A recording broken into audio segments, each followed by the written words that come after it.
Bonjour à tous et bienvenue dans les matins du Sénat. Le 26 septembre dernier, un incendie se déclarait à l'usine chimique Lubrizol de Rouen. Odeur gênante, agriculteurs tenus de ne pas récolter leurs denrées alimentaires, pompiers malades après leur intervention. L'accident a suscité beaucoup de questions. En conséquence, le Sénat a lancé une commission d'enquête au mois d'octobre. Aujourd'hui, 2 auditions importantes, celle de directeur d'institut en charge du contrôle et de la recherche en matière nucléaire et celle de la direction générale de la prévention des risques. Bonnes auditions, on se retrouve juste après sur Public Sénat. Je ne crois pas que j'ai eu beaucoup d'éléments à la question de savoir si votre expérience était transposable en dehors du secteur et si, selon vous, on pouvait, et de quelle manière, s'inspirer de vos méthodes dans le domaine des installations classées, plus précisément pour les installations Seveso. Président, peut-être ai-je mal interprété votre question. Il m'avait semblé que vous souhaitiez notamment avoir une comparaison en termes de mobilisation des publics, des populations, développement d'une culture de sécurité vraisemblablement et d'information. Et c'est la raison pour laquelle, dans mon propos liminaire, j'ai essayé de souligner les différences qu'il y avait entre le nucléaire et les installations classées. Il y a des commissions de suivi de site, nous avons des commissions locales d'information. À ce stade, c'est la même chose.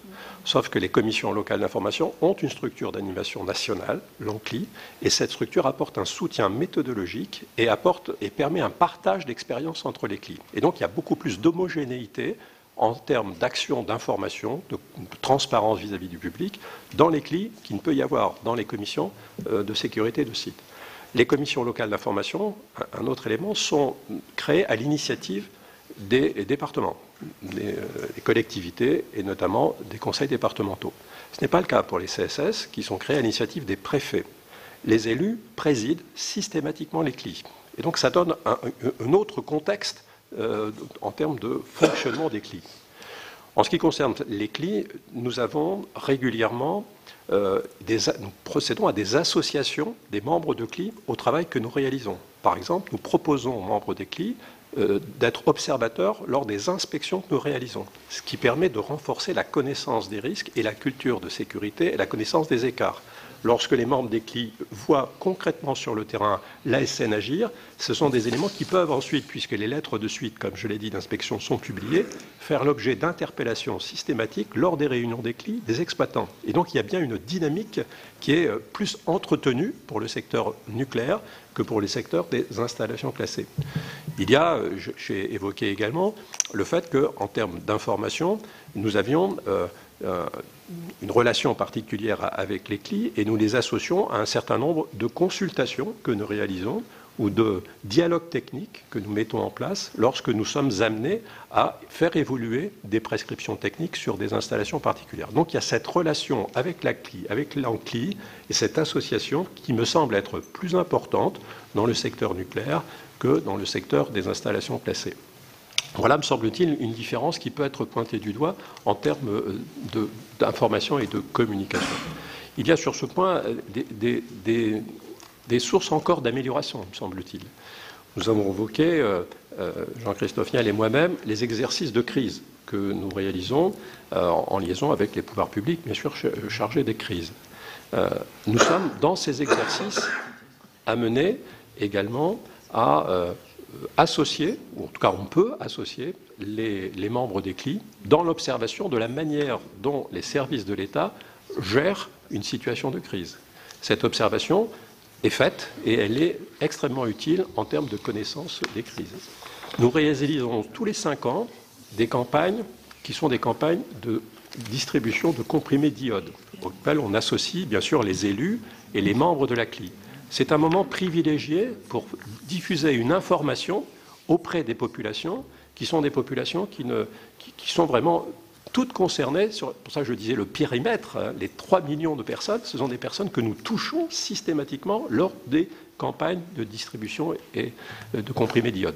Donc voyez-vous, nous avons, alors bien évidemment, cet outil n'existe pas pour les installations classées, ce n'est pas le même risque, mais grâce à cela, nous avons un moyen de toucher de manière beaucoup plus régulière et directe la population. Et selon vous, est-ce qu'il serait possible, souhaitable ou au contraire difficile pour des raisons à préciser, d'élargir cela, par exemple, aux installations seuil Seveso haut ? Je pense qu'en termes d'information des publics, notamment le rôle que joue aujourd'hui l'ECLI, pourrait être, d'une certaine manière, pourrait inspirer le rôle des CSS, avec ces informations plus régulières. Je pense notamment que la diffusion des comptes rendus d'inspection, de l'inspection des installations classées, le fait de rendre public, d'abord ça donne de l'information, c'est transparent, et ça permet une interpellation par les membres du CSS de l'exploitant. C'est un outil d'information, mais aussi de dialogue entre l'exploitant et les représentants des riverains. Je pense que voilà, ça c'est un outil qui pourrait, de mon point de vue, être utilisé. Bon, je vais donner la parole à la rapporteure Nicole Bonnefoy qui s'impatiente et je la comprends. Pour aller dans le même sens, ça signifie par conséquent qu'on pourrait créer une autorité indépendante chargée de définir les prescriptions applicables aux établissements Seveso, aux établissements classés, donc, et d'en contrôler le respect au même titre que l'ASN.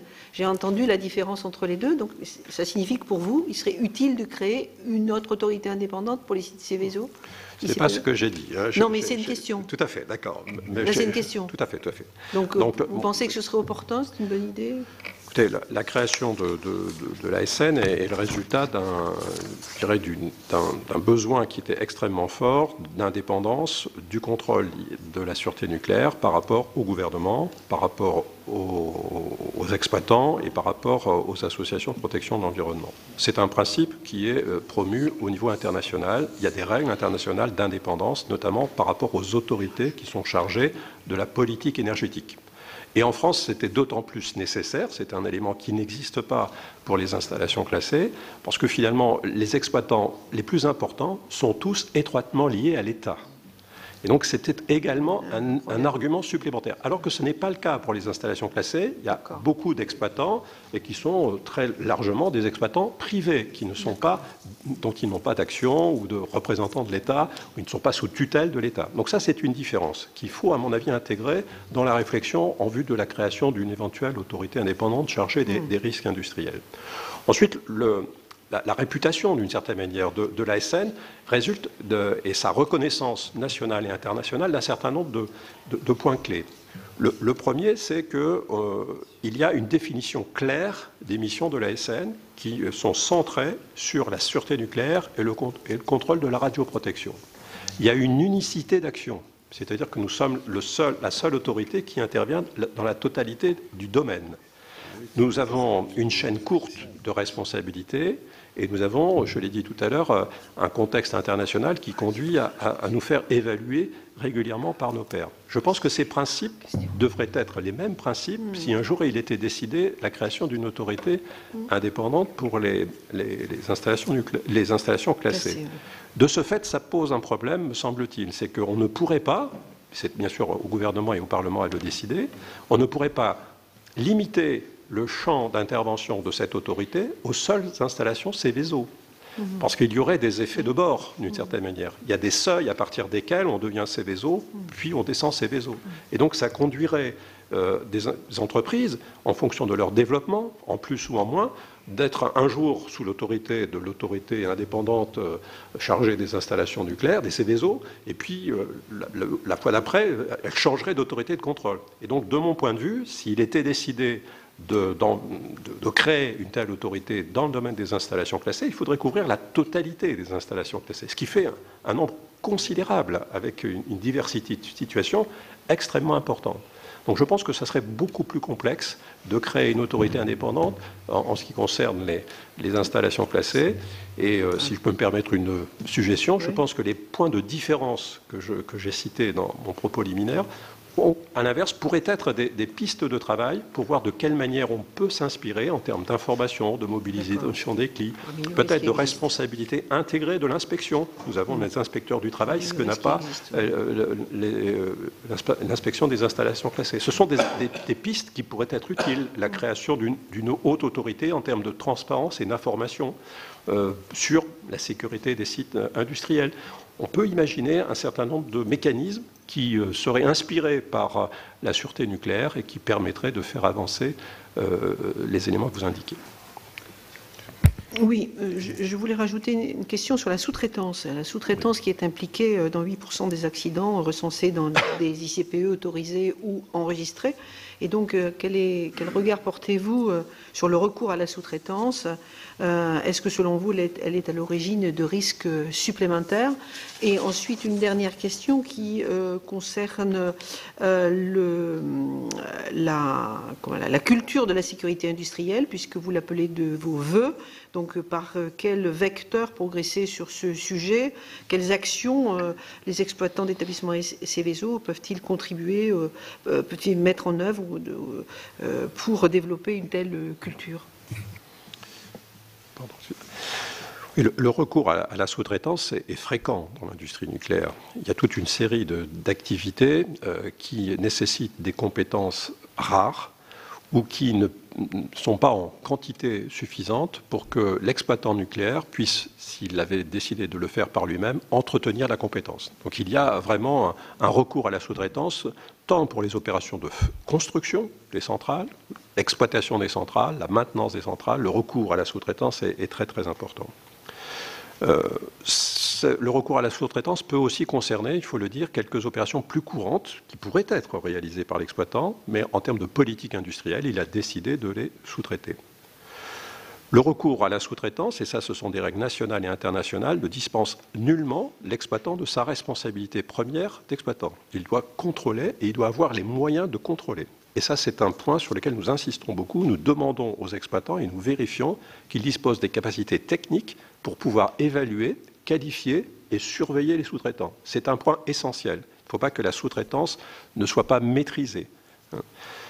Et en ce qui concerne la question directe que vous posez, nous n'avons pas, nous, en tant qu'autorité de sûreté nucléaire, identifié de lien entre un incident qui serait survenu sur une centrale nucléaire et le fait que l'activité soit réalisée par un sous-traitant.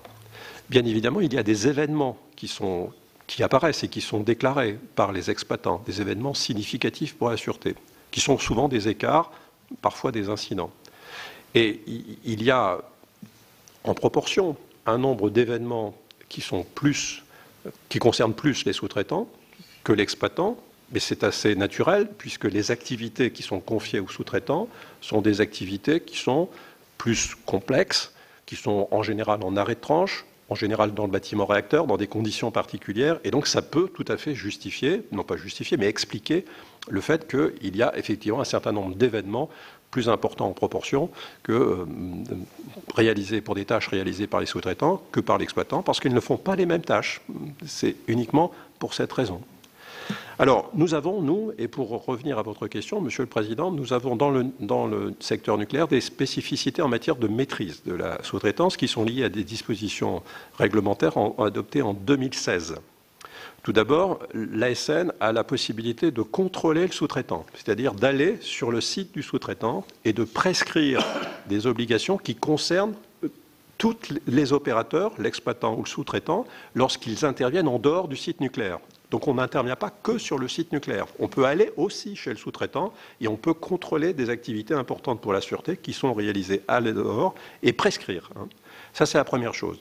Et la deuxième disposition qui est très très importante, c'est que la réglementation d'abord interdit à l'exploitant de sous-traiter l'exploitation. Il ne peut pas se décharger de sa responsabilité première d'exploitant. Et cette réglementation limite le nombre de sous-traitants à 3. C'est-à-dire qu'il n'y a pas de dilution excessive de la chaîne de sous-traitance, 3 sous-traitants au maximum. Ça, ce sont 2 dispositions qui, de mon point de vue, pourraient très bien être reprises dans le cadre de l'inspection des installations classées. Merci. Je vais donner la parole à Madame Bonfanti-Dossat, rapporteure de la Commission. Monsieur le Président. Moi, je voulais savoir si la filière nucléaire peut apporter à la filière technologique et inversement. Parce qu'il semble relever 3 points communs: les potentiels de danger, les démarches fondées sur le progrès continu et le fait que dans les 2 cas, la catastrophe reste possible. Existe-t-il un plafond de verre en matière de sécurité?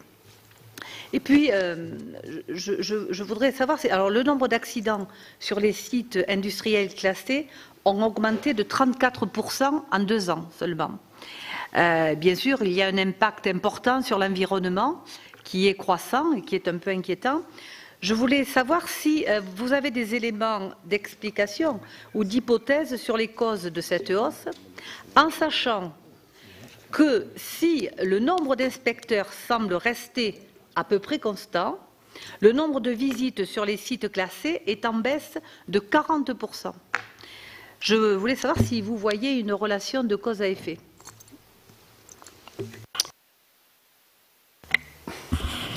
Redémarrer et puis peut-être qu'Olivier Gupta donnera des éléments complémentaires. Alors sur votre première... J'ai pas mal de demandes de parole, donc je vous demanderai d'être quand même relativement synthétique dans vos réponses. Sur le premier point, vous avez souligné... Qui pourront être complétées autant que vous le souhaitez par écrit. Très bien. Donc sur le premier point, effectivement, vous avez parlé des fondamentaux. Ils sont exactement les mêmes en ce qui concerne les installations classées et la sûreté nucléaire. La responsabilité première de l'exploitant, la recherche de la réduction du risque à la source, le suivi des événements pour pouvoir en faire un outil de progrès et l'évaluation et l'inspection dans une approche graduée en fonction des enjeux. Ça, ce sont vraiment les principes qui sont communs aux deux inspections. Il n'y a pas de différence. En ce qui concerne la question relative aux événements, donc je n'ai pas d'éléments pour pouvoir me prononcer sur l'augmentation des événements ou des incidents qui sont apparus pour les inspections, pour les installations classées, pour la protection de l'environnement. En revanche, je peux peut-être vous donner quelques informations sur les événements qui concernent la sûreté, parce que bien évidemment nous les suivons, il y a des règles extrêmement strictes en la matière, et nous n'avons pas, dans les 6 années qui viennent de s'écouler, constaté d'évolution significative en ce qui concerne le nombre d'événements. Il y a une légère hausse des événements, mais qui sont les événements classés au plus bas niveau. On a une échelle internationale de classement des événements, des incidents, des accidents en matière nucléaire, une échelle INES, de l'AIEA. Il y a 8 niveaux. Une telle échelle internationale n'existe pas dans le domaine des installations classées. Là, il y a un moyen de communication et de comparaison pour ce qui concerne les événements, les incidents et les accidents. Lorsque l'on regarde ce qui s'est passé ces 3 dernières années, il y a une légère augmentation du nombre d'incidents, d'écarts de niveau 0. Et d'une certaine manière, c'est plutôt, en tout cas, ça pose question, mais on peut considérer que c'est plutôt une bonne chose. Je ne sais pas si c'est lié effectivement à des écarts qui iraient en croissance, ou si c'est lié à une meilleure détection et une meilleure déclaration des événements. Et en termes de culture de sûreté, je reviens sur ce que vous avez dit, en termes de boucle d'amélioration continue, il faut faire attention à ne pas trop stigmatiser le nombre, mais plutôt à mettre les exploitants dans une logique d'amélioration continue. C'est favorable lorsque nous avons des éléments que nous pouvons exploiter pour pouvoir améliorer la sûreté. Si je vous en prie, monsieur. Juste un mot. Sur la question des regards croisés entre les deux secteurs, il y a une façon assez naturelle de le faire, c'est que nous puisons l'ASN et l'inspection des installations classées dans le même vivier d'inspecteurs, essentiellement le corps des ingénieurs de l'industrie et des mines, qui forment le gros des troupes dans l'un et l'autre des cas. Et donc ça permet assez naturellement de croiser les approches. Merci beaucoup. Je vais donner la parole à Mme Tocqueville. Merci, Monsieur le Président. Merci, messieurs. Oui, vos exposés respectifs laissent à penser que l'on aurait effectivement tout intérêt à s'inspirer de ce qui est mis en place dans le secteur du nucléaire pour les installations classées. Alors, un témoignage tout d'abord. Moi, je suis membre de la CLI de Palluel et Panly en tant que parlementaire. Et effectivement, nous sommes régulièrement associés aux réunions, mais surtout aux visites que moi j'ai pu faire et la possibilité que nous avons de recevoir les explications sont quand même très très appréciées et appréciables, ce qui n'est évidemment pas le cas dans les ICPE. Vous avez parlé de campagnes d'information, de prévention, de sensibilisation. On voit bien que, en ce qui concerne Lubrizol et les installations de ce type, ces dispositifs n'existent pas. Je pense qu'il y a eu aussi une grosse carence en matière de communication. Est-ce que j'aimerais avoir votre regard sur ces carences, puisqu'elles ont été constatées par tout le monde, évidemment d'abord par les habitants, et cela a généré de l'angoisse, et en génère toujours aujourd'hui, puisque les dispositifs d'amélioration des moyens de communication ne sont pas vérifiés, d'une part, et d'autre part, pourriez-vous être-vous en mesure de nous indiquer si vous savez ce qui est mis en place dans les pays voisins? Alors, sur le nucléaire, sans doute bien évidemment, mais sur les installations classées. Je vous remercie. Merci, messieurs. De Merret, et puis peut-être Olivier Gupta complétera. Je pense qu'il faut rester modeste. Hein. Je pense qu'il n'est pas dans mes propos de mettre en avant le contrôle des installations nucléaires comme étant un modèle absolu. Je suis convaincu que si nous étions face à une crise d'ampleur importante dans le nucléaire, vraisemblablement, les choses ne seraient pas parfaites. Donc, je tiens à rester modeste. En termes de communication, effectivement, vous avez bien souligné les défaillances, ou en tout cas les insatisfactions qui ont été relevées. Et de mon point de vue, la seule manière d'être un peu meilleur, c'est en fait de s'entraîner. C'est de s'entraîner. En fait, on n'improvise pas la situation de communication si, d'une part, on ne s'est pas entraîné, et d'autre part, on n'a pas trouvé des tiers de confiance qui ne sont pas l'exploitant, qui ne sont pas les autorités publiques, qui ne sont pas les experts institutionnels, mais des tiers de confiance qui, effectivement, participent à ce relais d'information. Et je pense notamment que les CLI peuvent être ces relais d'information. Donc il faut entretenir ces tiers de confiance pour que le moment venu, en situation de crise, pour délivrer de l'information, ils puissent effectivement jouer un rôle actif. Oui, je voulais aller dans ça. Alors d'abord, je voulais complètement adhérer à ce que dit Bernard de Rosuc sur la nécessaire modestie par rapport à notre modèle. Sur nos sujets, il faut évidemment rester très prudent. Sur la crise et les populations locales, je pense effectivement les CLI ont un rôle tout à fait important à jouer.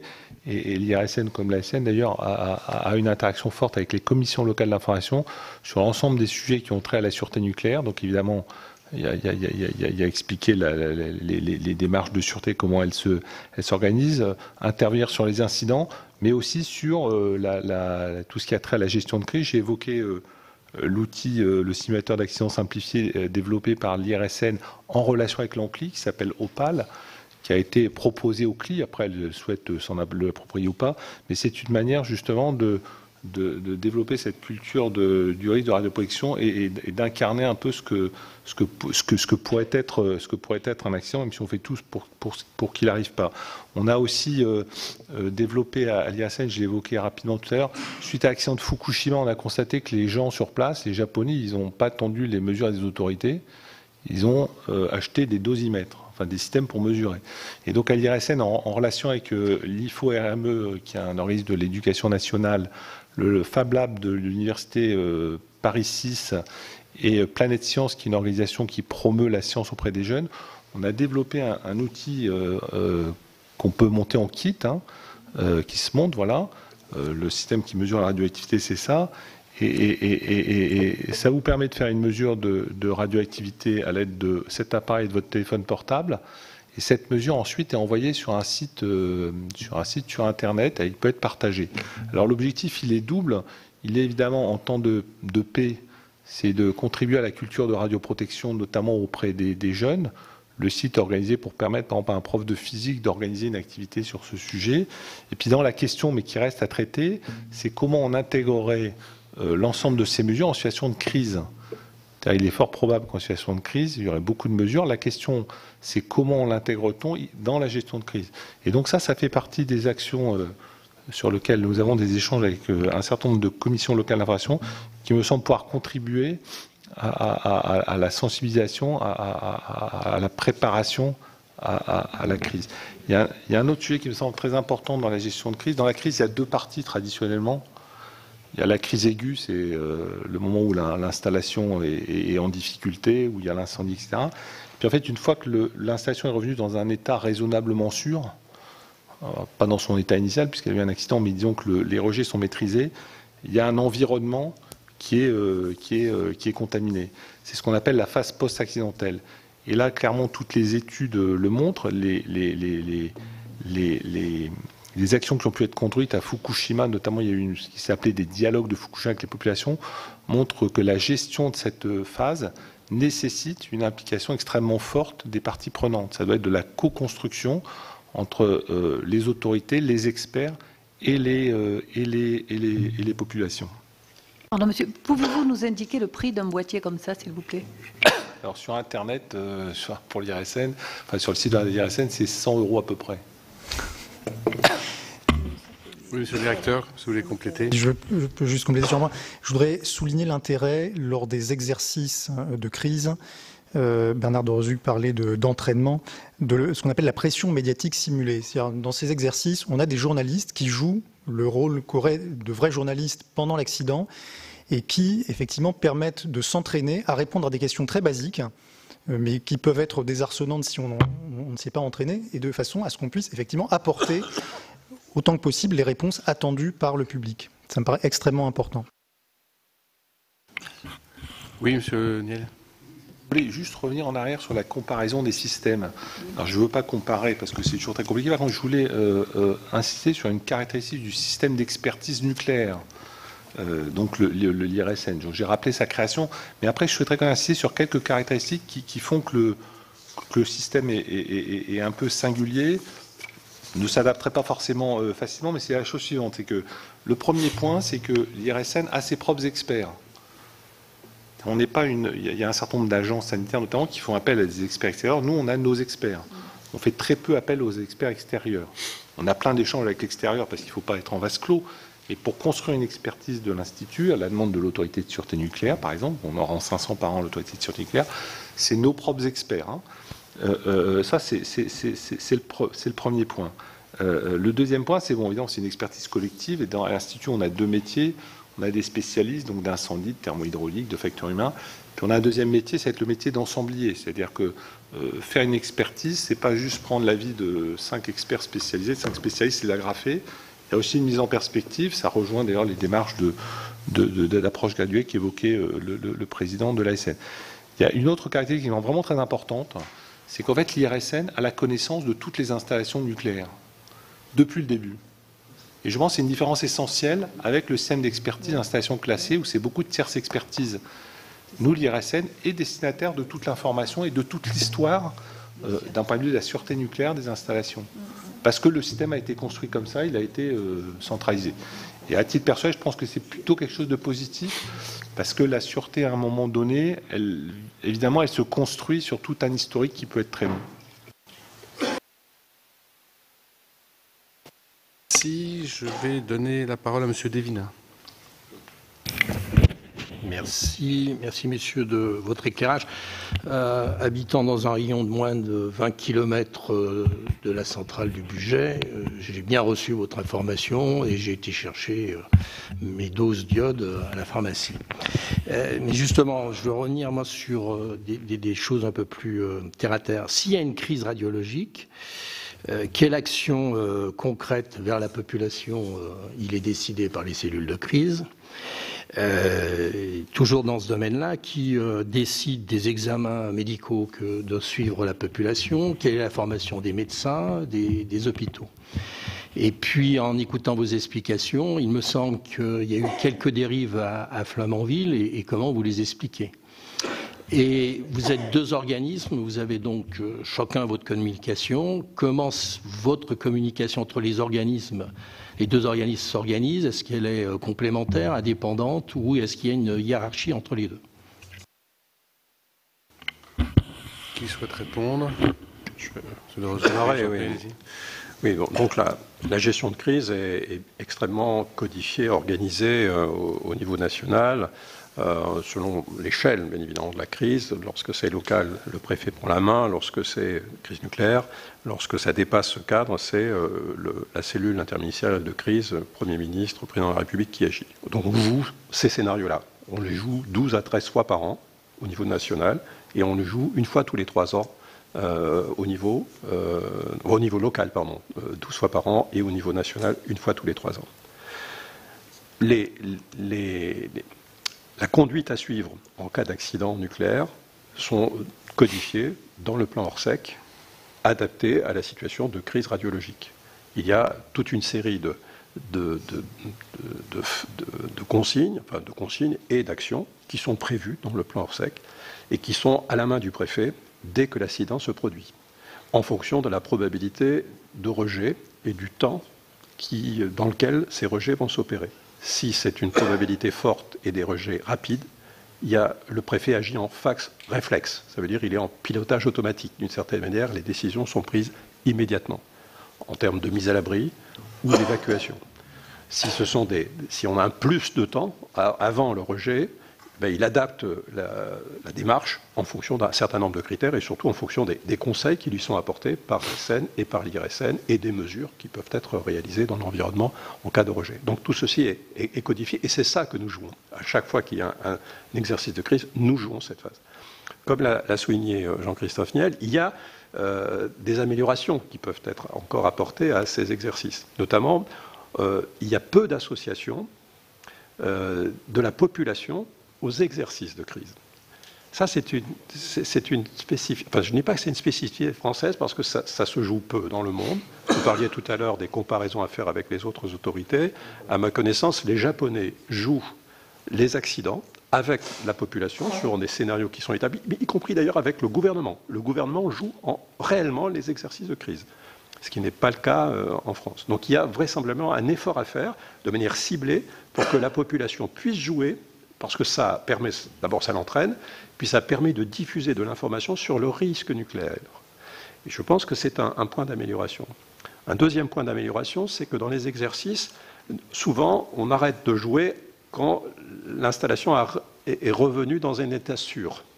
Et on joue très peu la phase post-accidentelle. Et on l'a bien vu sur Lubrizol, les conditions d'éloignement de la population, de consommation des denrées agricoles autoproduites, de la commercialisation des produits de l'élevage et de l'agriculture, tout ceci a été un peu compliqué. Donc ceci existe sous forme de doctrine en ce qui concerne la sûreté nucléaire. Et d'ailleurs, l'ASN a été chargée par le Premier ministre de proposer des évolutions de cette doctrine, ce que nous avons fait d'ailleurs récemment à l'automne. Et cette doctrine, il me semble qu'il faudrait essayer de la jouer également. De la jouer, y compris d'ailleurs avec le déploiement des moyens de mesure mobiles. Donc on peut encore améliorer le dispositif de gestion accidentelle pour aller un peu dans le sens que vous indiquez.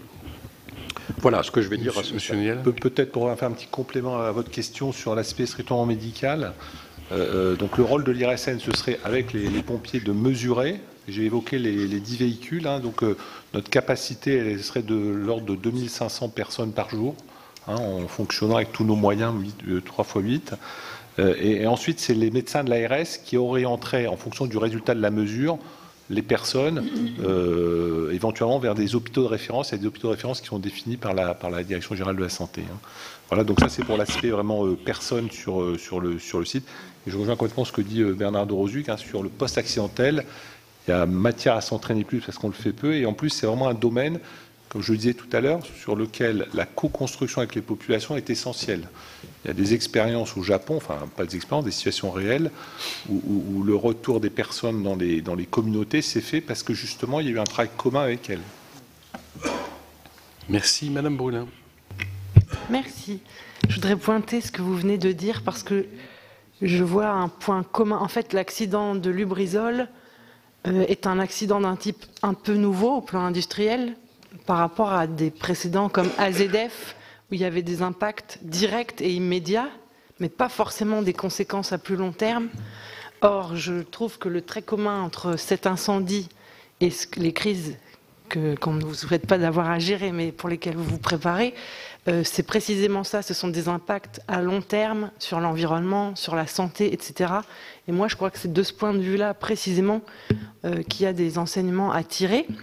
Donc, vous avez répondu en partie. Vous avez évoqué, parce qu'il y a eu, certains collègues viennent de l'évoquer, des soucis de communication et puis la présence nouvelle des réseaux sociaux qui modifient profondément. Et il me semble que vous avez parlé, que vous vous entraîniez ou que vous simuliez ce que vous appelez des pressions médiatiques. Et donc j'aurais bien aimé que vous approfondissiez un petit peu ça.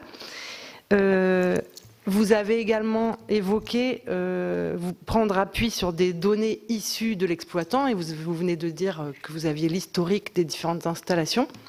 On nous a expliqué, il y a même une circulaire qui, en gros, empêche au service de l'État de connaître ce que contiennent les installations classées en raison de Vigipirate. Donc, à vos yeux, comment peut-on à la fois répondre à la menace terroriste tout en ayant connaissance de ce que contiennent un certain nombre d'installations? Il y a eu beaucoup de difficultés sur Lubrizol et l'entreprise voisine pour obtenir ce que contenaient les fûts notamment. Donc comment on peut concilier à la fois se protéger du risque terroriste, mais avoir connaissance de ce qui se passe sur les sites? Et puis vous avez, c'est ma dernière question, parlé de modélisation, qu'il y avait de la recherche, etc. Alors peut-être n'êtes-vous pas chimiste, en tout cas moi je ne le suis assurément pas, mais est-ce qu'il vous semble possible, parce que moi je suis surprise qu'on ne parvienne pas à anticiper ce que peuvent donner des cocktails de molécules qui ont brûlé. Là, on a l'impression que c'est une page complètement blanche. Est-ce qu'à votre avis, il n'y a pas des modélisations possibles aussi dans ce domaine-là? Merci.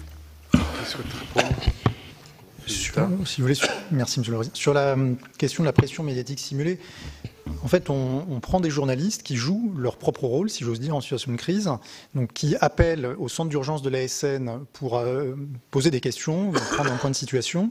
Donc ça entraîne les personnes au sein de l'ASN à répondre en situation, et en fait, alors que l'information est incomplète, parce qu'elle évolue sans arrêt lors d'une situation d'urgence, donc à répondre aux médias. On a effectivement également, vous évoquez les réseaux sociaux, une activité sur les réseaux sociaux, là aussi avec une interaction simulée par des journalistes qui, eux, sont branchés sur les réseaux sociaux. Donc ça permet de couvrir à peu près l'ensemble du champ, enfin des moyens, si on veut, de communication qui seraient utilisés en réel. Alors, probablement à une ampleur moindre, parce qu'on sait bien qu'en situation d'accident réel, voilà, on serait d'une toute autre échelle. Mais cet entraînement est absolument essentiel pour ne pas se retrouver tout à fait démunis. Peut-être j'en profite pour signaler, enfin, on évoquait les différences en termes de gestion des situations d'urgence entre nucléaire et risques chimiques. J'en vois deux qui méritent d'être soulignés. La première, c'est que la radioactivité, elle se mesure assez simplement. Jean-Christophe Niel vient de l'expliquer avec des appareils. C'est probablement beaucoup plus difficile pour les produits chimiques qui sont nombreux d'abord et qu'on ne peut pas forcément quantifier, mesurer aussi simplement. Ça me paraît être un point à prendre en compte dans la gestion de crise. Voilà, c'est un des points effectivement de différence. Alors, j'allais compléter. Alors, sur l'accès aux informations, j'évoquais une situation de crise. Donc, on est dans notre centre technique de crise. Et donc, on a des interactions avec l'opérateur. Et sur les installations type réacteur d'EDF, on n'a pas cette difficulté à avoir accès aux données. J'ai évoqué aussi notre connexion directe, notre ligne directe qui nous donne accès à des données automatiquement. Donc on n'a pas, en situation de crise, aujourd'hui en tout cas, on n'a pas ce sujet. Sur la modélisation, j'allais faire la réponse d'Olivier Gupta, c'est-à-dire qu'il y a beaucoup de radioéléments, mais il y en a infiniment moins que les produits chimiques. Et le dernier point, ça c'est un point très important, et on rejoint une des dimensions que j'évoquais tout à l'heure, c'est l'importance de la recherche. C'est lié aux effets chroniques, vous le mentionnez très bien, la phase post-accidentelle est plutôt liée aux effets chroniques, et ce qui rend compliqué les effets chroniques, c'est l'effet cocktail. Et l'IRSN est impliqué dans des actions aujourd'hui, d'ailleurs avec l'INERIS, sur des recherches sur des effets cocktails, ce qu'on appelle l'exposome, c'est-à-dire le stress de stresseurs qui peuvent être variés, ça peut être des radioéléments, ça peut être des produits chimiques, ça peut être d'autres types de produits sur la vie entière. Et ça nécessite vraiment des recherches, parce que quand on est à des niveaux où le risque n'est pas aigu, il va rentrer en compétition avec d'autres risques, et la manière d'en appréhender les conséquences, ça c'est un vrai travail de recherche en appui de la gestion du risque. Merci beaucoup. Est-ce qu'il y a d'autres questions ? Je voulais vous poser une question complémentaire. On a eu le sentiment dans les auditions que l'on a pu mener qu'il y avait une espèce de, j'ose pas dire de laxisme, mais pas loin quand même, sur les installations Seveso par rapport au contrôle effectué et au temps entre les contrôles et les actions qui en découlent.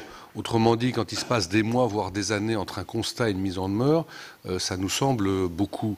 Est-ce que vous avez, dans le domaine des installations nucléaires, des règles qui conduisent à des réactions plus strictes quand vous constatez qu'il y a des problèmes par rapport à la nécessité donc, de ces mises en demeure? Est-ce que vous avez des protocoles qui conduisent à des réactions plus rapides et plus efficaces? Et Je rappelle que Lubrizol, il y a eu 29 contrôles et qu'il y a eu des mises en demeure après les événements qui nous réunissent ce soir. Les actions de contrôle de l'ASN, comme celles sur les ICPE, peuvent conduire effectivement à des mises en demeure et ensuite à des sanctions qui peuvent être des consignations, des réalisations de travaux d'office. Et nous avons un dispositif qui va être mis en place au début de l'année prochaine, qui vient s'ajouter, qui est un dispositif d'amende. Il sera possible de mettre des amendes, ce qui est effectivement important. Et puis, il y a la décision ultime de l'ASN, qui est celle de l'arrêt de l'installation. Donc, on a vraiment toute une palette qui va encore s'enrichir et qui permet de pousser, d'inciter l'exploitant à évoluer. Je ne dirais pas que les choses se règlent plus rapidement. Je n'ai pas d'éléments de comparaison par rapport aux installations classées. Et nous prenons en compte à chaque fois dans nos décisions les enjeux.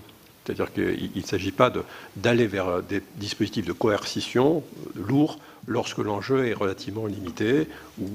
Donc il y a effectivement une prise en compte de ces enjeux dans l'action de coercition et dans la remise en conformité. En revanche, lorsque les écarts sont importants en termes de sûreté, là effectivement nous n'hésitons pas en termes de mise en demeure et en termes de consignation de fonds. Ça a été le cas pour un exploitant nucléaire de la région parisienne qui s'appelle Sysbio, qui avait d'ailleurs un problème de protection incendie qui traînait. Après mise en demeure, nous avons imposé les travaux de remise à niveau.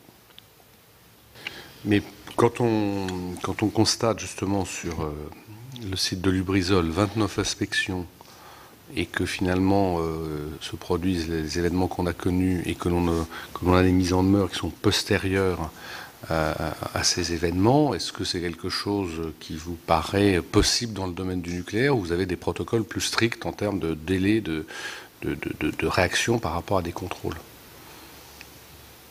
Sur les délais, ce qu'on peut citer, c'est qu'il y a un délai de 2 mois pour adresser la lettre de suite à l'industriel, enfin à l'exploitant, après l'inspection. Ça, c'est prévu par les textes. Après, je reviens sur ce que disait Bernard Dozug sur l'approche graduée, enfin la gradation du contrôle.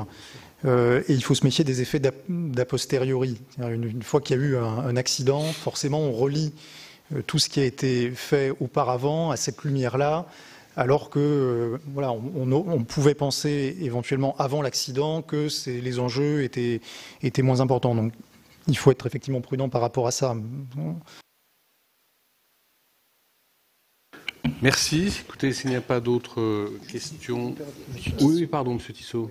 Non, juste un petit complément d'information. À travers les différentes auditions qu'on a pu faire jusqu'ici avec les gens de Lubrizol, quand on parle de... Pardon, excusez-moi.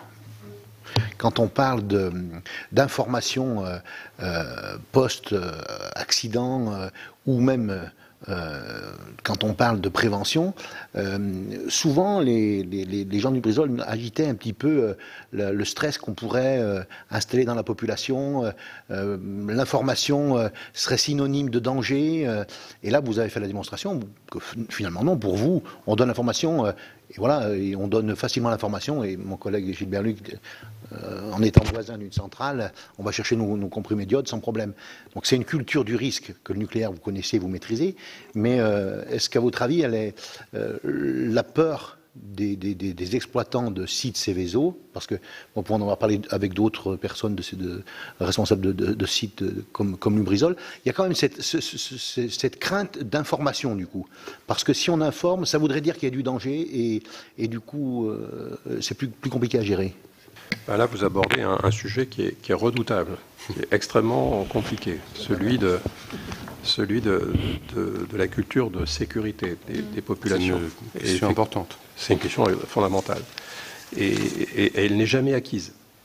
Et il me semble que, en tout cas c'est mon point de vue personnel, que pour qu'elle puisse s'améliorer, il faut jouer la transparence. Je pense que sans la transparence, on n'a pas la confiance et on ne peut pas développer une culture de sécurité dans la population. C'est pour ça que j'ai insisté tout à l'heure sur le rôle de CLI en tant que tiers de confiance au contact de la population. C'est pour ça que j'insistais sur les exercices de crise. Il faut faire jouer les populations également pour qu'elles prennent conscience. J'ai expliqué aussi l'importance, dans le cas spécifique du nucléaire, de la campagne de comprimés d'iode. Mais, un peu pour vous donner une illustration culturelle, lorsque l'on réalise ces campagnes, on réalise à l'issue des campagnes une enquête post-distribution. Et effectivement, on mesure dans la population une meilleure connaissance des risques et une meilleure connaissance des conduites à suivre en cas d'accident nucléaire. Mais on fait ces enquêtes régulièrement. Et les campagnes, c'est tous les 5 ans. Et au fil des années, entre 2 campagnes, en fait, les personnes oublient. Elles oublient les informations qu'elles avaient, où il y a des nouvelles personnes qui arrivent, on oublie. Et je vais prendre un point. Il y a dans notre enquête une question qui est régulièrement posée, qui est celle, quelle serait votre conduite s'il y avait un accident nucléaire par rapport au fait que vous auriez des enfants à l'école. Dans les campagnes d'information, la consigne, c'est n'allez pas les chercher. Suivez les consignes qui sont données par la radio, restez chez vous, n'allez pas les chercher. Eh bien, 90% de la population française répond à cette question, j'irai à l'école, chercher mes enfants. Donc on a un effort considérable à faire en termes de sécurité. Ça repose sur la clarté, sur l'information, sur l'association des tiers de confiance. Sinon, ça ne sera pas possible. Monsieur Gupta ? Oui, pour revenir sur votre question sur la publication des documents et la crainte qui peut être associée à ça, juste un témoignage. Ça n'est qu'au début des années 2000 que l'autorité de sûreté nucléaire s'est mise à publier toutes ces lettres de suite d'inspection. Et avant, on avait ce type de réaction des industriels, mais j'allais dire aussi de nos propres inspecteurs.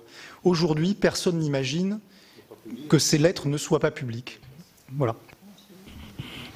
Monsieur Devina, vous vouliez Je voulais appuyer votre communication.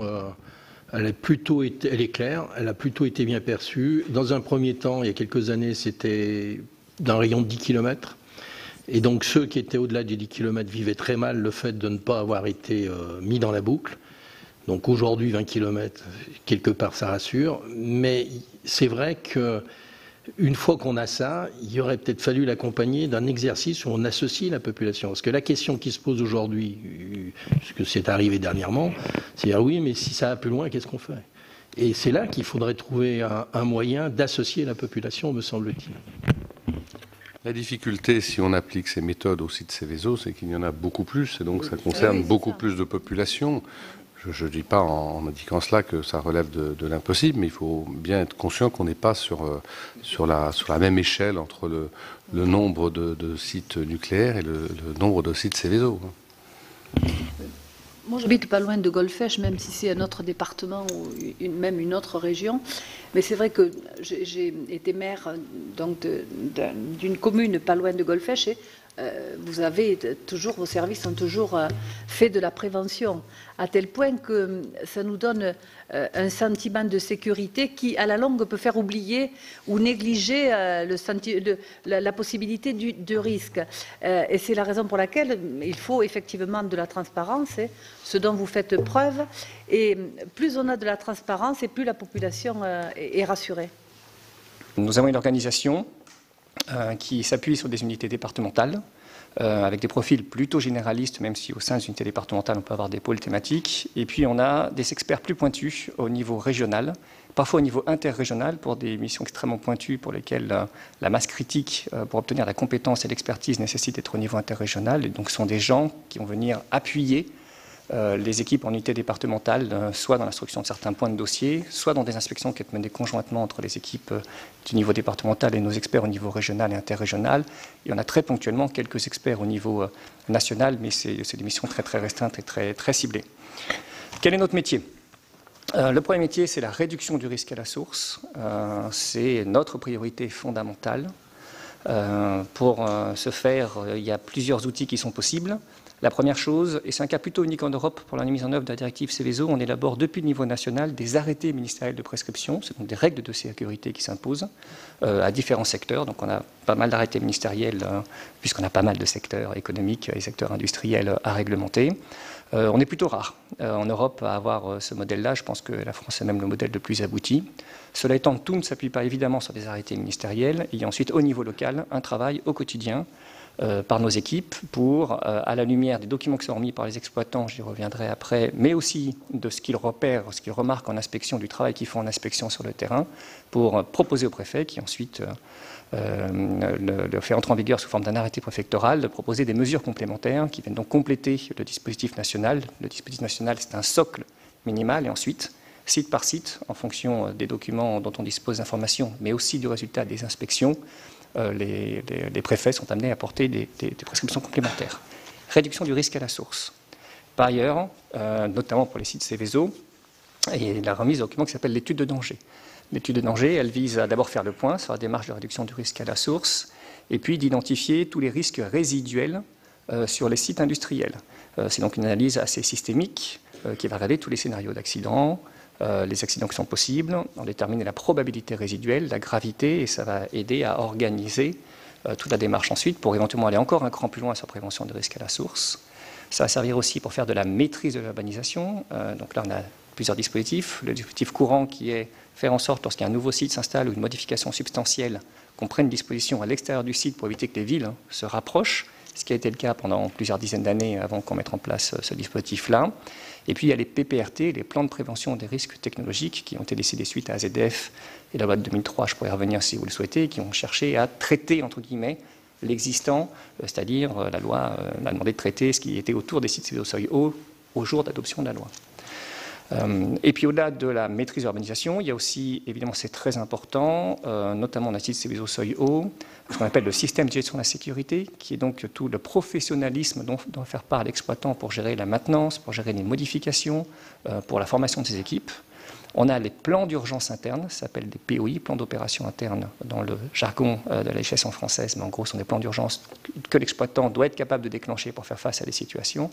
Et au besoin, l'étude de danger va servir aussi à faire le PPI, le plan particulier d'intervention, qui est un plan d'urgence externe cette fois-ci, préparé par le préfet lorsqu'on va avoir besoin d'apporter un support de la puissance publique par rapport à la gestion d'un incident ou d'un accident. Donc l'étude de danger va servir à couvrir l'ensemble de ce spectre-là, et donc c'est un document, bien sûr, qui est très important dans les relations entre l'administration et les exploitants d'installation à l'origine des risques. Par ailleurs, nous avons une démarche assez complète d'analyse du retour d'expérience. Vous avez cité, Monsieur le Président, le BARPI. C'est une entité, là aussi, qui est unique en Europe et quasiment unique dans le monde. On a surtout un équivalent aux États-Unis. Et donc, qui cherche à recenser tous les incidents, accidents qui ont eu lieu en Europe, en France, ou ailleurs dans le monde. Donc on dépasse le strict cercle européen, le cercle de l'Union européenne et de la directive Seveso. C'est une base qui est extrêmement large. On a 46 000 accidents et incidents qui sont répertoriés dedans. Et à partir de cette base de données, on essaye d'avoir un effort constant d'information, de sensibilisation des industriels, mais aussi de nos équipes d'inspection. Nos équipes d'inspection, ce sont majoritairement des agents techniques, dont je pense qu'ils sont extrêmement reconnu par l'ensemble des parties prenantes, et je suppose que dans la soixantaine de personnes que vous avez rencontrées, beaucoup auront plutôt souligné la capacité, l'expertise, la compétence de ces équipes. En tout cas, nous, c'est des échos qu'on a au niveau du ministère, et voilà, ces équipes font notre fierté. On essaye de travailler la compétence individuelle et collective. Donc, chaque inspecteur qui prend ses fonctions fait l'objet d'une formation initiale d'1 an avec du compagnonnage, des formations techniques. Après, on a tout un dispositif de formation continue. Je parlais tout à l'heure du BARPI. Le BARPI, lorsqu'il fait des analyses et qu'on a un retour d'expérience des incidents plus récents, nous organisons tous les 2 ans une réunion de tous les inspecteurs qui sont en charge du sujet de risque accidentel. Et ces inspecteurs-là vont recevoir de la part du BARPI les dernières informations, les dernières nouveautés, les derniers réflexes à développer de façon à avoir un progrès continu de notre dispositif et notre système. Et puis ce système, il est piloté depuis le niveau national. C'est bien sûr le rôle principal de la DGPR pour la partie installation classée et site Seveso, mais aussi de la ministre. Nous avons ce qu'on appelle la chaîne de l'inspection, c'est-à-dire le niveau départemental appuyé par le niveau régional ou interrégional et le niveau national. Et donc, le système, il est piloté tous les ans. Des actions nationales, des priorités nationales sont définies, une dizaine de thèmes sur lesquels une action plus approfondie, une action un peu coup de poing sera menée en fonction de thèmes d'actualité ou par rapport à des choses un peu récurrentes. Et donc ça prend la forme d'une circulaire à la signature du ministre de la Transition écologique et solidaire. Voilà le dispositif global de pilotage et de construction qui est mis en place. Par rapport aux questions que vous avez posées, Monsieur le Président, j'ai cru entendre 2 questions. La première, c'est l'analyse qu'on fait du rapport du BARPI sur l'accidentologie 2018 et le chiffre de 34%. Je pense qu'il faut bien distinguer deux choses. Il y a l'ensemble des événements qu'on a recensés, qui sont rentrés dans notre base, et ça, c'est effectivement la hausse que vous mesurez. Puis après, il y a la réalité de l'accidentologie, de ses impacts.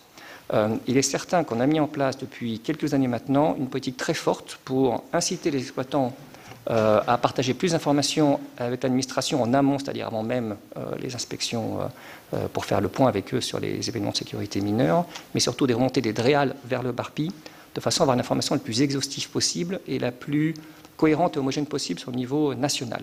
Et donc ça contribue clairement à avoir une hausse des recensements et des informations qu'on récupère.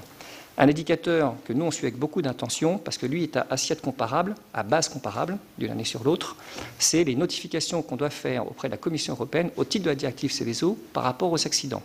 Et donc la directive Seveso, c'est dans une annexe 6, si je ne dis pas de bêtises, définit des critères d'accidents à partir des quantités, des conséquences ou des quantités de matières dangereuses impliquées, à ces critères qui sont fixes depuis plusieurs années et sur lesquels on va faire une notification.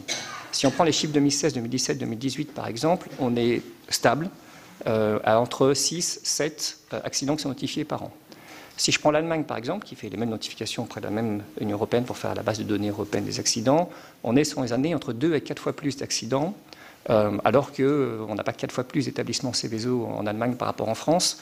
Donc, quand on prend une base comparable avec des critères unifiés au niveau européen et qu'on regarde où on en est, il n'y a pas eu de dérapage ces dernières années. Et par rapport à l'autre grand pays avec lequel on a l'habitude de se comparer dans nos domaines, qui est l'Allemagne, on est plutôt dans une position qui n'est pas vraiment défavorable. Sur les assouplissements de la réglementation en matière de sécurité industrielle, qui est ma compétence première, je n'ai pas le sentiment qu'on a eu d'assouplissement, j'irais même plutôt dire qu'on a eu des renforcements. On a fait énormément de choses, par exemple, on a une réglementation sur les séismes qui a été mise en place ces dernières années, on a une réglementation sur le vieillissement des installations qui est unique en Europe et qui vise à approfondir et accélérer les choses par rapport au fait que nos installations vieillissent. Beaucoup de nos installations industrielles datent des années 50, 60, 70, et ce n'est pas la même surveillance, ce n'est pas le même... façon de surveiller les choses et d'appliquer la maintenance qu'à l'époque, et il faut s'adapter, et on a eu parfois des écarts d'adaptation, en tout cas des mauvaises anticipations qui ont conduit à des accidents, donc c'est des choses sur lesquelles on demande des renforcements. On a renforcé la réglementation sur les quilles inflammables en 2 phases, en 2010 puis en 2015 si ma mémoire est bonne. Voilà, en termes de sécurité industrielle, on a plutôt au contraire été dans un durcissement. Je pourrais mentionner les PPRT. En soi, PPRT visait à l'origine ce qui se passait à l'extérieur du site, mais le choix qui a été fait par l'administration, ne serait-ce que pour limiter les impacts à l'extérieur du site pour les collectivités et pour les riverains, est de dire on commence par une nouvelle phase de réduction du risque à la source. C'est plusieurs centaines de millions d'euros que les exploitants ont dû investir. Je crois que les 2 exemples qui circulent le plus sur Lubrizol sont ces sphères de GPL qu'on a fait retirer entre les bâtiments qui ont brûlé, et puis les stockages d'acide chlorhydrique. Bien fini, Monsieur le Président. Merci, Monsieur le Directeur Général. Je vais donner la parole à Madame Bonfanti-Dossat, qui est rapporteure. Juste un mot pour dire que votre propos selon lequel la réglementation aurait eu tendance à se durcir est tout à fait différent de tout ce qu'on a pu entendre jusqu'à présent. Donc on en reparlera sûrement. Madame la rapporteure. Oui, monsieur, merci pour les indications que vous venez de nous apporter. Dans le cas présent de Lubrizol, ce ne sont pas simplement 2200 tonnes de produits Lubrizol qui ont brûlé, mais le double, puisqu'il y a aussi ceux qui étaient entreposés chez Normandie Logistique dans 12 700 fûts. Alors moi, je voulais savoir si l'inspection était informée de ce stockage des 4157 tonnes de produits qui étaient donc dans des entrepôts qui n'étaient pas conformes, qui n'étaient pas équipés, qui n'étaient pas autorisés. Est-ce que l'inspection était informée sans en avoir relevé l'irrégularité, ou est-ce que l'exploitant avait eu cette information fondamentale sans que l'administration ne s'en aperçoive ? Ça, c'est ma première question. La deuxième, vous venez de dire que vous considérez qu'il y avait un durcissement des procédures en matière de sécurité industrielle. Moi, je voudrais savoir si vous ne pensez pas que l'introduction du registre d'enregistrement, du régime d'enregistrement, en supplément avec de nombreuses règles, mesures de simplification, pourtant censées accroître les contrôles, est-ce que ça ne s'est pas traduit en réalité par une réduction importante des contraintes pour les industriels ? sans réelle contrepartie ni environnementale ni sanitaire, par moins de surveillance justement et par davantage d'accidents technologiques. Merci Madame la rapporteure, Monsieur le Directeur Général. Merci beaucoup. Alors, par rapport à ces questions, sur votre première question, j'ai bien noté toutes vos questions pour être certain de ne pas en oublier. Sur le niveau d'information dont disposait la DREAL Normandie par rapport au stockage chez Normandie Logistique de produits Lubrizol, je ne sais pas vous répondre en détail puisque ce n'est pas des choses qui nous remontent au niveau national au quotidien. Ce sont 18 000 inspections par an qui sont menées et ce sont des milliers de dossiers qui sont échangés. Donc tout ça n'est pas remonté au niveau national, tout ça n'est pas stocké. C'est pourtant important de le savoir parce que c'est un peu la clé de... Oui, mais je crois que vous avez eu l'occasion peut-être de rencontrer la DREAL, le préfet, et c'est peut-être des questions complémentaires que vous pouvez leur poser. En tout cas, nous, on ne sait pas en détail ce qui a été transmis à la DREAL Normandie, ce qu'elle a su, pas su, elle a été sur site, pas sur site. Néanmoins, un point sur lequel je voudrais apporter une précision, c'est que ce qui compte pour nous, c'est la nature du produit qui est stocké et les dangers qu'il présente. Ce n'est pas forcément l'expéditeur ou le propriétaire ou l'usine dont ça sort. Et une même usine, surtout une usine avec des grandes variétés de produits chimiques et de molécules, peuvent produire à la fois des produits qui sont dangereux et qui nécessitent des conditionnements, des transports et des stockages avec des précautions particulières, et aussi des produits qui sont beaucoup moins dangereux, voire des produits qui ne présentent pas de dangerosité particulière. Donc l'origine du produit n'est pas en soi une information suffisante pour déterminer les bonnes précautions de sécurité à prendre et le bon régime réglementaire à prescrire. Pour autant, j'entends bien, je ne réponds pas du tout, enfin en tout cas pas très précisément à votre question, puisque ce sont des informations qui ne sont pas disponibles au niveau national au quotidien. Sur l'assouplissement et le durcissement. Ce dont j'ai parlé, c'est bien les règles de sécurité qu'on a posées et qui sont plutôt durcies. Et donc, je n'ai pas en tête aujourd'hui de façon évidente d'exemples d'assouplissement, alors qu'au contraire, j'ai plutôt des exemples d'endroits où on a renforcé les règles et on a plutôt, par rapport à la moyenne européenne, fait des choses plus exigeantes. Sur l'enregistrement, il s'agit d'une procédure, donc ce n'est pas une règle de sécurité, c'est bien la procédure, c'est-à-dire les formalités administratives qui sont nécessaires et la nature des relations entre l'exploitant et le préfet, enfin le pétitionnaire au début, et le préfet avant qu'il puisse commencer. Donc la procédure d'enregistrement, c'est effectivement une procédure d'autorisation simplifiée, au sens où les pièces à fournir sont moins nombreuses, et du coup la procédure est un peu plus courte. Là où aujourd'hui l'autorisation environnementale, on vise un objectif d'instruction en 9 ou 10 mois, la procédure d'enregistrement, c'est 5 à 7 mois selon si l'exploitant demande des aménagements ou pas aux règles nationales, les fameux arrêtés ministériels dont je parlais. Donc là, c'est une question de procédure.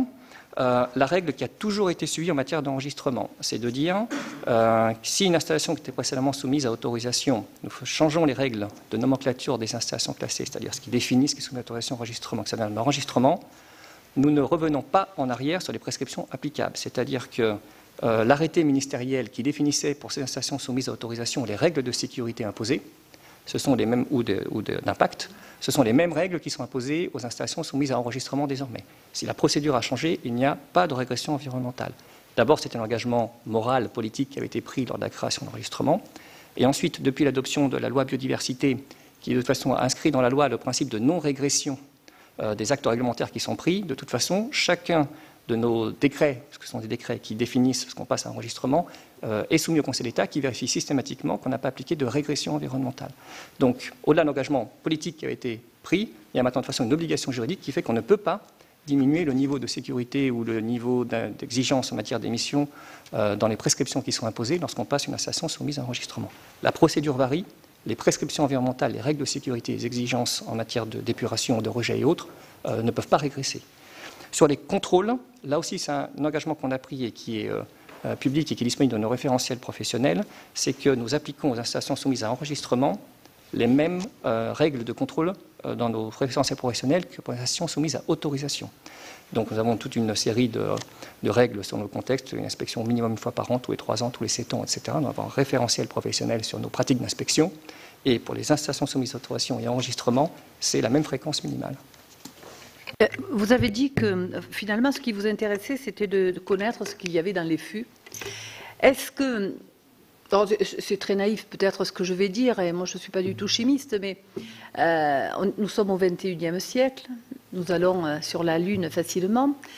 Comment se fait-il qu'il n'existe pas aujourd'hui un registre électronique crypté, parce que c'est important, en temps réel, où vous pourriez savoir dans ce fût, il y a telle substance, la proximité avec un autre fût, et de savoir si jamais ça brûle, quelle est la nature du cocktail. Enfin, il me semble que c'est une évidence, c'est peut-être pas facile de mettre en place, mais encore je n'en suis pas sûre, mais ça permettrait déjà aux pompiers d'arriver équipés, ça permettrait au service de la préfecture de savoir ce qu'il en est exactement. Comment se fait-il que personne n'ait pensé à faire ce registre-là? Je vous l'ai dit, ma question est naïve, probablement. Oh non, elle n'est pas naïve, Madame la sénatrice. Par rapport à ce point-là, il y a plusieurs étapes. Fondamentalement, c'est un principe qui existe. L'administration, et notamment l'inspection sont classées, peut à tout moment demander à l'exploitant de lui rendre compte de la nature, de la quantité des produits qui sont stockés sur son site, sur différentes parties du site. Ça, c'est un principe qui est quasiment explicite dans la réglementation. Parmi nos retours d'expérience, sans doute que ça rassurera beaucoup de gens de le voir explicite, mais en pratique, c'est déjà inclus dans la réglementation et à chaque fois que l'administration fait des demandes, elle a obtenu, bien sûr, les informations qu'elle demandait. Pour autant, une fois qu'on a dit ça, ça ne veut pas forcément dire que l'exploitant, et notamment pour nous, c'est un des retours d'expérience de cet accident de Lubrizol, je pense tant à Normandie Logistique qu'à Lubrizol, ça ne veut pas dire qu'au moment où on lui demande, alors qu'on est en pleine nuit, qu'ils sont en train de gérer les conditions d'incendie, déplacer les fûts et ainsi de suite, ils soient facilement en capacité de nous dire la quantité exacte de chacun des fûts, qui était à quel endroit de l'usine, de quel bâtiment et autres, et quel Fenwick ou quel chariot porteur est allé d'un 1, et qu'en pratique, leur capacité à nous donner cette information-là très rapidement en situation accidentelle s'est révélée insuffisante. En tout cas, insuffisante par rapport aux besoins dont tout le monde avait. Ça ne veut pas dire que les pompiers n'étaient pas équipés, puisque dans l'étude de danger, on identifie quand même les scénarios d'accident majeur. Légèrement, Pardon ? Ils étaient équipés légèrement, il semblerait. Alors là, pas encore une fois, je n'étais pas sur place, donc je ne saurais pas vous dire en détail. Mais en tout cas, les scénarios de toxicité des accidents sont étudiés dans l'étude de danger avec des scénarios entre guillemets enveloppe en fonction de la toxicité possible des produits. Ça ne veut pas dire que le jour J, on ne saura pas dire si c'est tel produit ou tel produit ou tel produit qui était présent. Par contre, on connaît les cercles de toxicité tels qu'ils ont été modélisés. Quelles sont les pistes d'amélioration ? Fondamentalement, cet accident du Lubrizol nous donne envie de progresser, c'est une des pistes évidentes. Il faudra qu'on trouve et qu'on affine les choses correctement. Alors, je partage tout à fait votre prudence, alors cryptée ou d'une autre façon, en tout cas la prudence sur le fait que les informations sont un peu sensibles. Secret industriel aussi. À la fois pour le secret industriel et pour le risque de malveillance, terrorisme et autres. Et donc, voilà, il ne faut pas que les informations... Voilà. Mais une fois que je mets cette prudence de côté, il y a aussi des questions pratiques et pragmatiques. Il y a aujourd'hui 500 000 installations classées. Certaines d'entre elles ont plusieurs dizaines, centaines, milliers de substances différentes sur site, qui basculent en permanence de tel réservoir à tel entrepôt, à telle zone de préparation pour l'expédition, et ainsi de suite. Donc il y a énormément de mouvements au sein d'une usine. Ça fait une masse d'informations considérable, si on demande de nous dire heure par heure où sont chaque substance, voilà, plus les coûts évidemment administratifs pour l'entreprise de suivre fût par fût. Donc probablement qu'on ne pourra pas aller vers quelque chose d'extrêmement exhaustif, précis, pointu, parce que ce sera une masse d'informations telle que je pense qu'on aura du mal à l'atteindre, et que quand bien même l'administration aurait ces millions de données au moment de l'accident à 4 h du matin, je ne sais pas si ça pourrait facilement accéder, déduire, voilà. Donc il faut qu'on trouve quelque chose de pragmatique, mais en tout cas il faut qu'on progresse, parce que là de toute façon il y a des insatisfactions tant côté État qu'à l'extérieur de l'État, et ces insatisfactions sont tout à fait légitimes, et donc c'est parti nous clairement des axes de travail post-accident Lubrizol, il faut qu'on progresse là-dessus. Le CODERS qui s'est réuni hier a autorisé donc la réouverture de 2 unités de mélange au sein de Lubrizol, et un arrêté préfectoral devrait être signé prochainement. Alors évidemment, émotion des élus, émotion des populations riveraines, même si les uns et les autres sont bien conscients des enjeux économiques et en particulier en matière d'emploi. J'aurais 2 questions. Pensez-vous que cette reprise partielle ne présente aucun danger, aucun risque, alors que la question de l'origine de l'incendie n'a toujours pas reçu de réponse, et que l'évacuation des fûts se poursuit, d'ailleurs beaucoup plus lentement que prévu initialement? Donc, est-ce qu'il y a un danger là? Et d'autre part, est-ce qu'il ne serait pas plus prudent ou plus responsable que l'État attende le résultat de l'audit de sûreté qui est confié à un cabinet extérieur, donc attendre ces résultats avant de confirmer ou de décider cette réouverture partielle? Je vous remercie. Merci. M. Brouillet. Je vais être assez en peine pour répondre de façon précise à votre question, puisque typiquement vous posiez la question des dangers et des risques par rapport à cette réouverture. Les documents qui ont été remis par Lubrizol ont été remis au préfet et instruits par la DREAL, et ces documents ne sont pas remontés au niveau national, donc j'en ai pas pris connaissance. Ce que je voudrais néanmoins préciser par rapport à votre question, c'est que quand on regarde la législation des installations classées, c'est une législation qui ne donne pas sa part à l'équilibre entre conséquences économiques et sécurité ou conséquences environnementales, c'est-à-dire que ce n'est pas une législation dans laquelle le préfet a un avis d'opportunité par une analyse bénéfice-risque dans lequel l'économie, l'emploi aurait sa place. C'est l'article L511.1 du Code de l'environnement qui définit les conditions dans lesquelles les installations classées doivent être exploitées, et puis c'est les articles juste après qui définissent dans quel cas un préfet peut autoriser ou pas une exploitation complète, une autorisation partielle, une reprise partielle, que d'unités, qui présentent des risques, qui présentent peu de risques, voilà. Et dans les critères que le préfet peut prendre en compte, qui sont donc soumis de toute façon à la justice administrative en cas d'écart, dans ces éléments-là, il n'y a pas le bénéfice économique, le nombre d'emplois, les choses là, c'est vraiment la maîtrise des dangers et inconvénients. Voilà. Donc, il y a un rapport de la DREAL qui a été remis, rapport que je n'ai pas, mais dont je comprends que c'était un avis favorable qui était donné par rapport aux quelques unités qui sont appelées à redémarrer.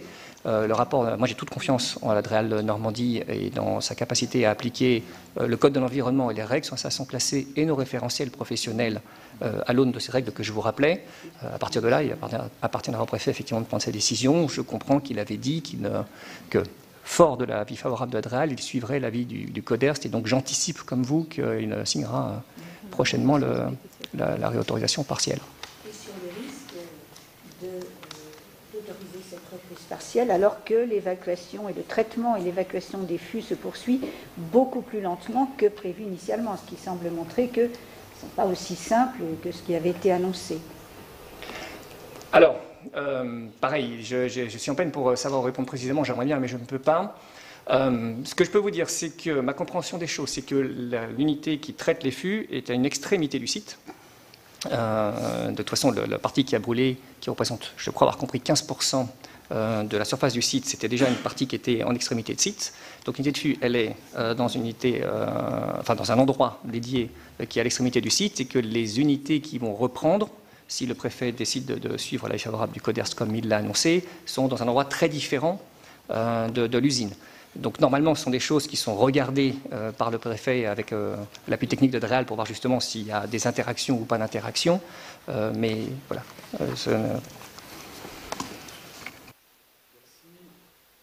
Pardon, merci. Monsieur Tissot.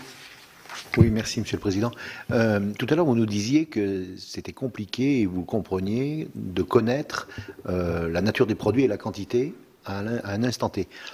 Pour avoir posé ce type de questions à des industriels, ils nous disent que dans ce type de fabrication, de production, ils savent à la minute, à la seconde, exactement ce qui passe dans leurs tuyaux et ce qui va dans les fûts de stockage.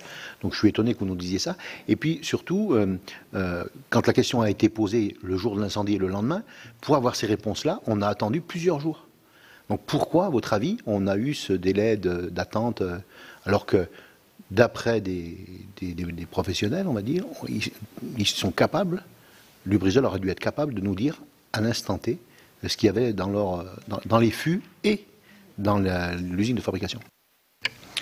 Alors, je relève la même contradiction ou incohérence que vous, c'est-à-dire que moi je pense qu'il n'y a pas de difficulté insurmontable, et c'est pour ça qu'on veut travailler en ce sens-là, à demander aux exploitants, tout au moins aux gros exploitants, c'est-à-dire ceux qui ont des systèmes d'information et des systèmes de suivi logistique et des systèmes d'exploitation.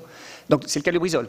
Ce n'est pas forcément le cas de tous les exploitants, ça sont classés, voilà, il y en a de toute taille, mais en tout cas voilà, sur des grosses usines chimiques, voilà, je pense qu'ils ont des systèmes d'information et des outils de suivi de la production qui, avec des modifications qui resteront sans doute modestes, doivent être capables de transformer les informations qu'ils ont en une information exploitable par l'administration quasiment en temps réel, qui traduisent ce qui est pour eux une référence de produit, une pression, en français et puis en mention de danger. C'est-à-dire qu'eux ont un regard très de production, et donc le destinataire, nous, ce qui nous intéresse, c'est de dire quels sont les risques associés à cette substance, soit en direct, si elle est dispersée entre guillemets telle qu'elle, soit indirectement si elle est brûlée et qu'il y a des produits de décomposition. Voilà. Et donc il y a un travail de traduction à faire par rapport à leur suivi logistique, qui est sans doute un développement à faire, et c'est ça qu'il faut qu'on regarde avec eux pour avoir les choses de façon satisfaisante.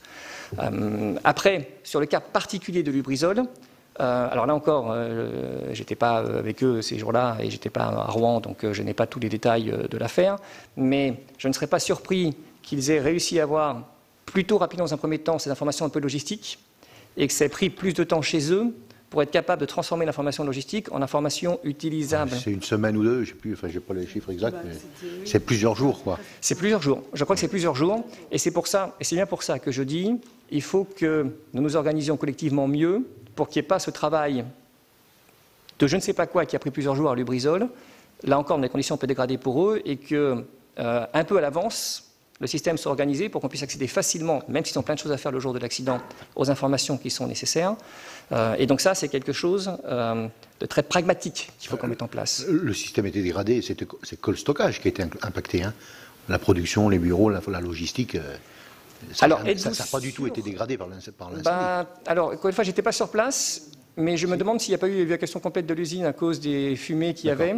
D'accord, ok. Voilà, parce que ce qu'il ne faudrait pas non plus, voilà, c'est qu'on ait un espèce de document papier à l'entrée de chaque bâtiment, chaque entrepôt, qui note en permanence les flux qui rentrent et qui sortent, parce que s'il y a le feu, le produit papier est brûlant. Bien sûr. Voilà. Et donc, voilà, donc est-ce qu'il faut qu'on aille vers un cloud? Mais le cloud présente d'autres inconvénients. C'est ça qui fait qu'on n'aura pas les solutions magiques en quelques jours et qu'il faut qu'on y travaille pendant plusieurs semaines en cette fin d'année 2019 et début d'année 2020. Mais voilà, on sent bien que ce n'est pas insurmontable. Et c'est en ce sens que j'entends ce que disent les industriels, et c'est spontanément ce que je penserais aussi du fait de dire que, vu ce qu'ils savent faire au jour d'aujourd'hui pour le suivi de leur production, je pense, les développements à mener sont pas... Voilà. Mais pour autant, je pense qu'effectivement, certains exploitants, et peut-être Lubrizol, aujourd'hui ne sont pas en état de fournir l'information aussi vite en cas de gros pépins. Merci. Madame la rapporteure, non, je crois qu'il y avait une question complémentaire. Non. Toutes les questions ont été posées. Moi, je reviens un instant là, sur les délais dans lesquels on a une réaction de la part des services qui contrôlent Lubrizol en l'espèce, puisque dans la mise en demeure qui est du mois de novembre, je crois du 8 novembre, est clairement visé des prescriptions qui dataient de 2014, voire de 2010.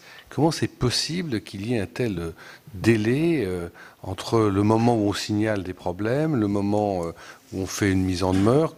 Comment se fait-il qu'on n'arrive pas à faire en sorte que les prescriptions soient appliquées? Alors, je ne suis pas sûr de savoir répondre de façon très détaillée sur l'arrêté de mise en demeure en question, ce qui a été constaté et les prescriptions précédentes. Je pense que ce qui est important de dire, c'est qu'il fait partie de nos référentiels professionnels, que suite à une inspection, si on constate des non-conformités qui appellent une réaction de type mise en demeure, et le cas échéant, à l'issue de la mise en demeure, si elle n'est pas respectée, des sanctions administratives qui peuvent aller jusqu'à la suspension, ces mises en demeure soient prises. On ne fixe évidemment pas d'objectif de taux de mise en demeure à l'issue des inspections. Ce qu'on regarde, c'est, par contre, on fait un suivi. Si on prend l'année dernière, il y a eu 18 000 inspections, un petit peu plus de 18 000 inspections, il y a eu 2116 mises en demeure, ce qui est un taux finalement assez important. Par ailleurs, en termes de procès-verbaux, j'ai plus le chiffre en tête, attendez, je vais l'avoir dans un papier, de toute façon, procès-verbaux, 828 procès-verbaux. Voilà. Donc je ne pense pas qu'on puisse dire qu'il y a une hésitation particulière à recourir à la mise en demeure ou au procès-verbal lorsqu'il y a des choses qui sont constatées et qui nécessitent une mise en demeure, un procès-verbal. Voilà. Après, ce qui est important, c'est, à mon sens, plusieurs choses. D'abord, lorsqu'il y a des prescriptions qui s'appliquent à un exploitant, qui ont été prises en 2010, en 2014, que ce soit la forme d'arrêté ministériel ou d'un arrêté préfectoral, c'est l'exploitant le premier responsable de leur application. Et l'administration n'est pas une espèce de co-exploitant ou de co-vérificateur qui vérifierait tout en permanence, qui, lorsqu'il fait une inspection, va inspecter chaque tuyau, chaque bac, chaque fuite, etc. D'abord, c'est inaccessible sur un plan pratique. Et par ailleurs, c'est déresponsabilisant pour les exploitants. Il en a même pour les documents qu'ils nous donnent. Enfin, c'est important, en matière de prévention des risques, que les exploitants se sentent en responsabilité et ne sentent pas l'administration comme une espèce de filet de sécurité qui, de toute façon, revérifiera tous les documents et signalera les erreurs ou les insuffisances, vérifiera chaque point sur site et que du coup, ce n'est pas la peine que je m'investisse et que je m'applique, parce que de toute façon, l'administration va tout vérifier pour moi. Ça serait quelque chose de très embêtant. On a vraiment besoin que les exploitants se sentent en responsabilité, exercent leurs responsabilités. Bon. Et donc, ces prescriptions, qui datent de 2010-2014 peut-être, et puis on a dans les arrêtés ministériels, toutes datent, lors des inspections, un certain nombre de thèmes sont regardés. S'il y a des écarts qui sont constatés, ils sont relevés. Mais comme tout n'est pas regardé de façon exhaustive, il peut très bien arriver que ce soit à l'occasion d'une inspection ultérieure qu'on constate quelque chose qui était pourtant applicable depuis quelques années ou depuis longue date, soit n'est pas, soit n'est plus en conformité par rapport à ce qui était exigé. Donc ça, c'est des choses qui arrivent. Voilà. Mais encore une fois, nous, quand on regarde nos statistiques de mise en demeure, de procès-verbaux rapportés au nombre d'inspections, on n'a pas le sentiment qu'il y ait d'hésitation particulière à apporter des suites par rapport à des non-conformités importantes. Non, mais la mise en demeure n'est pas une fin en soi, je vous l'accorde. Mais ce qui est une fin, ce qui devrait être une fin en tout cas, c'est que quand on relève des problèmes, des manquements, des réglementations pas appliquées, l'exploitant soit tenu de se mettre en règle dans un délai raisonnable. Et là, quand on est à 5 ans, voire presque 10 ans, on n'est manifestement pas dans le cas. Mais vous n'avez pas l'air plus étonné, pour pas dire plus choqué de cela. Ça vous paraît presque banal, ce que je vous raconte? Alors, pas du tout. C'est parce que je ne sais pas précisément à quoi vous faites référence, c'est-à-dire quelque chose qui a été constaté en 2014. Enfin, si ce que vous avez constaté, c'est une visite d'inspection menée en 2014, une non-conformité qui est constatée, et c'est seulement en 2019 qu'on met la mise en demeure en disant, vu ce que j'ai vu en 2014, je vous mets en demeure, là, il y a un vrai écart avec notre référentiel professionnel. C'est ce que me laisse à penser la lecture de l'arrêté de mise en demeure du 8 novembre. Si tel était le cas, il y aurait un vrai écart. Ce que j'avais compris, mais je n'étais pas à l'inspection, je n'ai pas forcément tous les documents, c'est que si l'inspection a été menée quelques jours avant, en novembre 2019 ou en fin octobre 2019, et que la mise en demeure suit dans les jours qui suivent, ça c'est notre référentiel professionnel. Ce qui n'empêche pas qu'éventuellement, l'inspection de fin 2019 ait été vérifiée des prescriptions qui étaient applicables et opposables depuis 2014 et depuis 2010. Voilà. Et donc, nous, notre référentiel professionnel, c'est de dire qu'on fait une inspection, qu'on note un écart substantiel, il doit y avoir une mise en demeure. Cette mise en demeure, effectivement, fixe un délai maximal pour se remettre en conformité. Et à l'issue de ce délai, si ce n'est pas fait, il y a les sanctions administratives qui sont prononcées. Madame la rapporteure, ça vous inspirait une question complémentaire, j'ai compris. Voilà, ça m'a inspiré une question concernant les contrôles donc, de terrain où il est indiqué que 50% des contrôles, il y aura une augmentation de 50% des contrôles de terrain. Donc, est-ce que ça signifie qu'il va y avoir des recrutements supplémentaires? Enfin, quels sont les moyens qui seront mis en œuvre pour justement augmenter ces contrôles de terrain? Alors, on s'est effectivement fixé les objectifs des orientations stratégiques au mois de juillet dernier. Et l'un de leurs fondements, aux objectifs les plus importants, c'est de augmenter de 50% le nombre de contrôles. Ce n'est pas un objectif de principe. Il s'appuie sur plusieurs constats et intentions fortes. Le constat d'intention forte, c'est que dans les documents, on peut nous raconter beaucoup de choses. C'est sur le terrain qu'on voit la réalité des choses les plus importantes. Par ailleurs, indépendamment de toute idée de dire voilà ce qui est dans le document est peut-être discutable, c'est sur le terrain qu'on peut faire des exercices, tester les exploitants, parfois de façon inopinée, certaines de nos inspections sont inopinées en disant supposons qu'il y ait le feu à tel endroit, c'est parti, déroulez-moi votre plan d'action, votre plan d'urgence et montrez-moi comment vous organisez, vous équipez, vous allez chercher l'eau, etc. Vérifiez que tout est en place, qu'on fait tester un peu des détecteurs. Voilà, ça c'est très précieux, indépendamment de tout ce qui est sur le document. Voilà, et notre métier ne doit surtout pas se réduire à avoir des exploitants qui démontre sur le papier que des choses sont sous contrôle, mais aussi d'aller sur le terrain. Or, ce qu'on a constaté, c'est qu'on avait une baisse du nombre d'inspections ces dernières années, et donc cette réhausse de 50%, c'est une réponse à cette baisse. Cette baisse, elle a plusieurs facteurs. Un des facteurs, c'est qu'on nous a demandé de nous mobiliser sur des dossiers importants, je pense à un mot fameux PPRT, les plans de prévention des risques technologiques, qui ont leur utilité, parce que on a dit l'exemple des cuves de GPL ou d'acide chlorhydrique à Lubrizol, parce qu'on va être amené à effectivement exproprier ou renforcer des bâtiments qui s'étaient trop rapprochés des usines avec le temps, et c'était l'objectif de la loi de 2003, et donc ça c'est utile aussi. Pendant ce temps-là, on ne fait pas d'inspection, mais on fait quand même progresser la prévention des risques et on réduit la vulnérabilité de nos populations. Donc là, on a eu des chantiers comme ça. On a eu aussi des demandes que l'État fasse plus de concertation et d'information, ce qu'on fait volontiers. Ça se manifeste à la fois par les dossiers éoliens, par exemple, qui sont rentrés dans notre compétence et qui, on le voit bien, nécessitent beaucoup d'échanges et nécessitent beaucoup de questions, ou les commissions de concertation autour des sites. Voilà, c'est des choses qui prennent du temps. Après, ce qu'il faut dire aussi, c'est qu'on a eu beaucoup de changements au sein de l'administration à gérer. Parce qu'il y a eu la création des DREAL, et donc avant les inspecteurs sont classés dans le DREAL, il a fallu un DREAL. Après, il y a eu la constitution des grandes régions, donc il a fallu fusionner des DREAL, etc. On a la création de l'autorisation environnementale unique, qui est un beau projet, notamment pour les exploitants, puisque je vous ai dit depuis 1976, tous les aspects de stations classées sont avec un seul interlocuteur, qui est l'inspecteur des stations classées. Depuis, ça a été étendu avec tous les aspects de biodiversité, par exemple, s'il y a une dérogation espèces protégées, avec le défrichement. Et donc voilà, l'ensemble de ces procédures sont désormais réunies avec un chef de projet qui est l'inspecteur des stations classées pour un site Céveso. Et donc, du coup, il a fallu adapter les procédures, les modalités de concertation des collègues, la constitution d'équipe de projet. Tous ces changements-là, ça a pris du temps. Voilà. Maintenant, j'espère que l'organisation administrative est plutôt stabilisée. Les PPRT, pour ce qui est de leur élaboration, l'essentiel est maintenant derrière nous. 385 sont approuvés sur 390.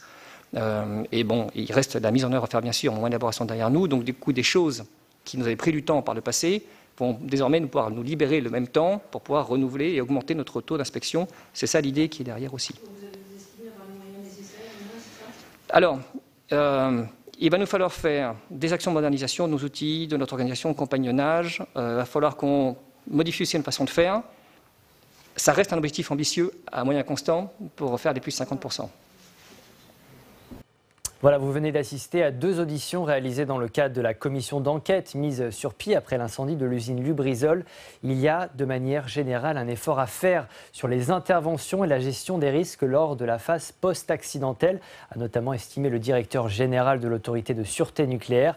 L'enquête du Sénat va maintenant se poursuivre. D'autres auditions sont à venir. On en reparlera bien sûr sur Public Sénat. En attendant, je vous souhaite une excellente journée sur notre antenne.